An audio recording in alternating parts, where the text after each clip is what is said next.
ప్రజాతంత్ర యువజన సమైక్య DYFI 46వ ఆవిర్భావ దినోత్సవాలు సదాశివపేట పట్టణంలో సంఘం జిల్లా కార్యదర్శి అనిల్ పథకావిష్కరణ చేశారు. జిల్లా కార్యదర్శి అనిల్ మాట్లాడుతూ పంజాబ్ రాష్ట్రంలో లూధియానా నగరంలో 1980లో నవంబర్ 1, 2, 3 తేదీల్లో DYFI ఏర్పడిందన్నారు.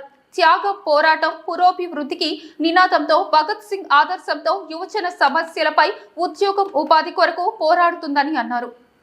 DYFI 46వ ఆవిర్భావ దినోత్సవం సందర్భంగా సదాశివపేట పట్టణంలో DYFI జెండా ఆవిష్కరణ చేయడం జరిగింది.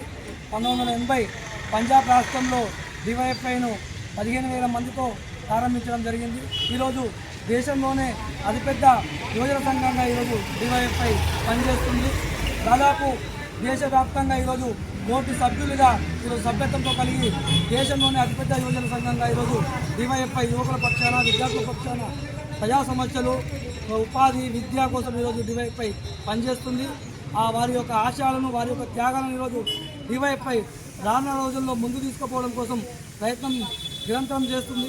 ఈరోజు భగత్ సింగ్ ఏదైతే కలలు కన్నాడో సమాజం స్వతంత్ర ఫలాలు అందరికీ అందాలని చెప్పి ఆ ఆకాంక్ష నెరవేర్చడం కోసం ఈరోజు ఆ DYFI జెండాని ఈరోజు మేము భుజాన వేసుకొని ఈరోజు ఆయన ఆశయాలను ఈరోజు ముందు తీసుకుపోవడం కోసం ఈరోజు మేము ప్రయత్నం చేస్తున్నాం.